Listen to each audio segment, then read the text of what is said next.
Cette présentation a été réalisée par le facilitateur du compostage collectif en région wallonne. Nous allons aborder les principes de base du fonctionnement de sites de compostage collectif en région wallonne. Le facilitateur du compostage collectif en région wallonne est mandaté par la région wallonne depuis mai 2024 pour soutenir le développement du compostage collectif en région wallonne. Quels sont les principes de base d'un site de compostage collectif 2.0 ? Pour commencer, n'hésitez pas à télécharger le guide sur le compostage collectif en région wallonne qui a été édité en 2021. Le lien se trouve sur la présentation Vimeo que vous visionnez. Un des principes de base pour réussir son site de compostage collectif est de bien préparer le projet. L'idéal est que le site de compostage collectif ne soit accessible qu'à une communauté restreinte de participants qui vont adhérer aux conditions de fonctionnement du site de compostage collectif. Les points importants sont avoir suffisamment de participants, choisir et utiliser des outils de compostage adaptés et ergonomiques, appliquer la bonne recette technique avec les bons ingrédients, mobiliser des utilisateurs pour qu'ils deviennent des référents de site, qui vont agir comme de bons cuisiniers, suivre une formation 2.0 sur le compostage collectif, mais surtout suivre correctement le site de compostage collectif dans la durée.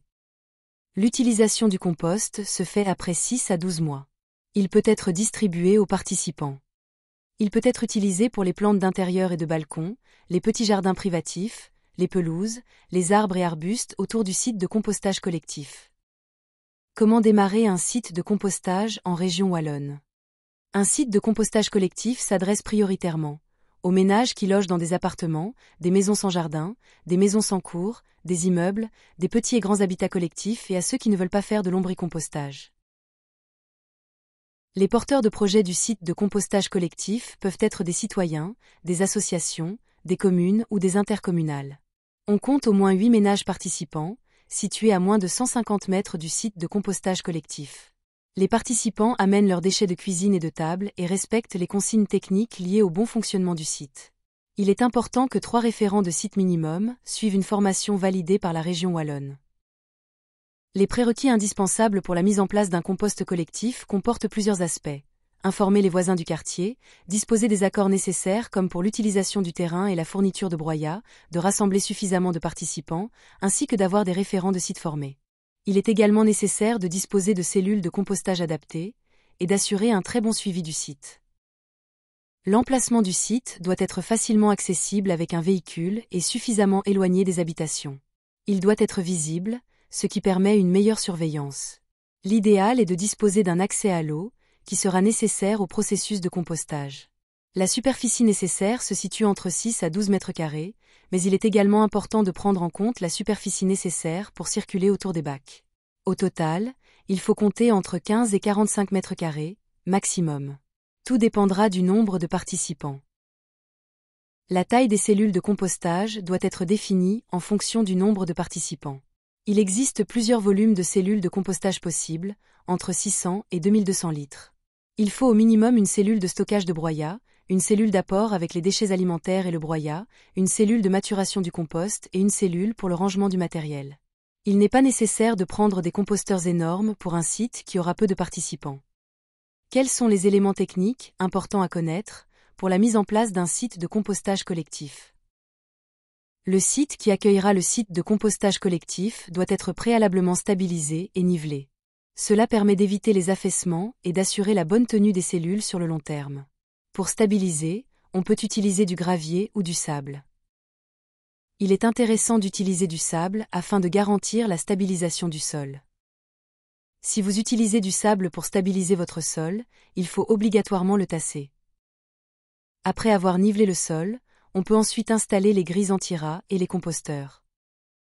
Il existe un type de matériel professionnel permettant de maîtriser les éventuelles nuisances liées aux rongeurs. Sur certaines cellules de compostage, on peut fixer des grilles anti-rats en acier inoxydable, sur des barres métalliques, ce qui constitue un rempart efficace contre les rongeurs. Certaines cellules de compostage peuvent être simplement déposées sur des grilles anti-rats, à la condition que le sol soit bien stabilisé. Les cellules de compostage sont composées de planches amovibles qui coulissent à l'intérieur de la structure, également en acier inoxydable. Les planches sont en pin Douglas imputrescible et sont amovibles sur tous les côtés des cellules et entre les cellules, ce qui permet une ergonomie optimale au moment des transferts de matière. C'est un point important pour la gestion du site, dans la durée, pour les référents de site et les utilisateurs. Plus c'est facile d'accès, plus ce sera facile pour les utilisateurs de se charger de faire les transferts nécessaires au bon fonctionnement du site de compostage collectif. Grâce à ce système coulissant, il est possible de manipuler toutes les phases des cellules. Laissez un espace entre les cellules de compostage et les murs éventuels qui se trouvent sur le site. Il est également possible d'installer un câble autour des cellules afin de limiter l'accès aux utilisateurs uniquement. Cela permet d'éviter beaucoup de désagréments par la suite. Les cellules sont dotées d'un couvercle coulissant, ce qui facilite l'ergonomie globale et les manipulations internes. Grâce au système de planches coulissantes, les transferts de matière entre les cellules sont facilités. Les matières sont glissées d'un bac à l'autre, et non soulevées. Cela permet une ergonomie et une facilité d'action sans trop de pénibilité pour les utilisateurs. Les odeurs peuvent être totalement maîtrisées grâce à l'apport d'eau, au fur et à mesure, et au bon mélange des matières. La formation de référents de site insiste sur les gestes techniques permettant de réaliser le bon mélange pour les sites de compostage collectif. Voici les 6 gestes techniques importants à connaître afin de réaliser le bon mélange pour les sites de compostage collectif. Les déchets alimentaires sont apportés par les utilisateurs, en veillant à ne pas introduire de déchets indésirables comme du plastique ou des élastiques. Les gros morceaux sont fragmentés avec une bêche dans un bac de maçon devant la cellule de compostage ou préalablement coupés dans la cuisine par les utilisateurs avant de venir au site de compostage. Les déchets alimentaires sont mélangés dans le bac de maçon avec un volume précis de broyat, qui correspond à la moitié du volume de déchets alimentaires apportés. Ajoutez de l'eau au mélange.